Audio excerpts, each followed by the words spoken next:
성경 일독을 위해서 오늘 우리가 함께 읽어나갈 하나님 말씀은 데살로니가 후서 말씀입니다. 데살로니가 교회 성도들을 향한 바울의 편지가 전서에 이어서 후서까지 이어지고 있습니다. 바울은 감사의 고백을 하고 있는데요. 1장 3절을 보시면 형제자매 여러분, 우리는 여러분을 두고 언제나 하나님께 감사를 드릴 수밖에 없습니다. 그렇게 하는 것이 당연한 일이니 그것은 여러분의 믿음이 크게 자라고 여러분 모두가 각자 서로에게 베푸는 사랑이 더욱 풍성해가고 있기 때문입니다. 라고 하면서 바울은 감사를 드립니다. 바울의 감사의 제목이요, 세상적인 일이 잘 돼서, 자기가 어떠한 것을 소유해서 자기가 이루던 뜻이 이루어져서 하나님께 감사하고 있는 것이 아니라 지금 성도들의 믿음이 자라난 것에 대해서 감사하고 있습니다. 우리의 믿음의 자라남과 우리의 믿음의 성숙을 감사할 수 있기를 바랍니다. 많은 감사의 제목이 있겠지만 정말 우리가 하나님 앞에, 하나님, 내가 조금이라도 믿음이 자라나서 감사합니다, 내 믿음이 성장하게 하시니 감사합니다라는 기도를 우리가 드릴 수 있어야 하겠습니다. 바울은 말합니다. 믿음이 성장한다는 것은 구체적으로 서로에게 베푸는 사랑이 더욱 풍성해지는 것이다 라고 설명해주고 있습니다. 다른 것이 믿음이 자라는 것이 아니라 우리가 베풀 수 있는 사랑이 풍성해지는 것, 그것이 믿음의 성장이라고 이야기합니다. 날이 덥잖아요. 자연스럽게 짜증이 나고 반복되는 일상 속에서 우리는 감사나 사랑이나 이러한 것들을 잃어버리고 때때로 우리의 마음이 참 딱딱해지는 것처럼 느껴질 때가 있습니다. 믿음이 성장한다는 것은 우리의 사랑이 풍성해지는 것임을 늘 생각하며 이 풍성한 사랑을 전달할 수 있기를 간절히 소망하게 됩니다. 바울은 성도들을 지속적으로 격려하고 있습니다. 본문을 쭉 읽어 나가다 보시면 그 당시에 신앙생활 하는 것이 얼마나 어려웠는가 하는 것을 충분히 상상해 볼 수 있습니다. 그때나 지금이나 신실하게 믿음을 가지고 살아간다는 것은 늘 어려움이 있을 수밖에 없습니다. 이 세상은 죄가, 욕심이 주도하고 있기 때문에 세상을 살아가는 우리가 예수를 따라가려고 작정하고 신실하게 그 믿음을 붙잡으려고 하면 어려울 수밖에 없어요. 안 맞거든요. 우리를 흔들고 우리를 가로막을 수밖에 없는 상황입니다.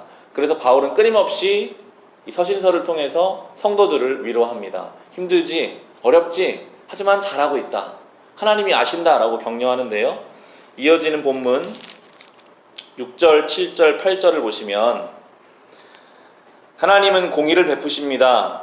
여러분을 괴롭히는 자들에게는 괴로움으로 갚아주시고 괴로움을 받는 여러분에게는 우리와 함께 안식으로 갚아주십니다.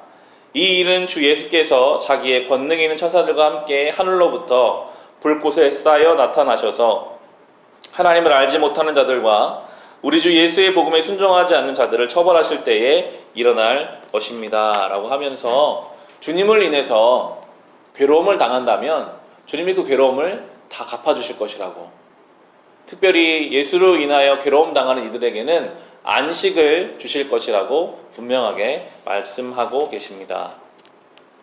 이어지는 2장을 보시면 그 당시에 데살로니가 교회에 있었던 급진적인 신앙, 예수님이 곧 오실 것처럼 그런 소문이 퍼지게 되고, 그러면 우리가 일상을 살아가는 것이 무슨 의미가 있는가, 아무것도 하지 않는 이들이 교회 안에 생기기 시작하면서 교회 안에 혼란이 있었습니다. 바울이 그것을 지적하는 이야기가 데살로니가 후서 2장에 나오게 되는데요. 2장 1절을 보시면 형제자매 여러분, 우리 주 예수 그리스도께 다시 오시는 일과 우리가 그분 앞에 모이는 일을 두고 여러분에게 간청합니다 라고 하면서 2절 3절에 여러분은 영이나 말이나 우리에게서 받았다고 하는 편지에 속아서 주님의 날이 벌써 왔다고 생각하게 되어 마음이 쉽게 흔들리거나 당황하는 일이 없도록 하십시오.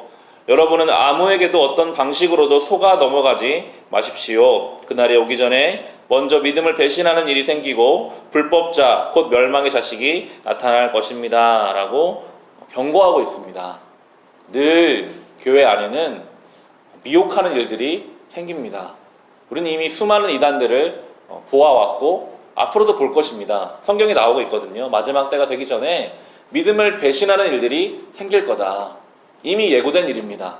수없는 사람들이 잘못된 신앙의 길로 빠져들 수가 있음을 경고하고 있습니다.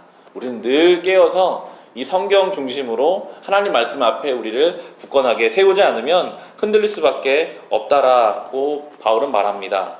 6절 보시면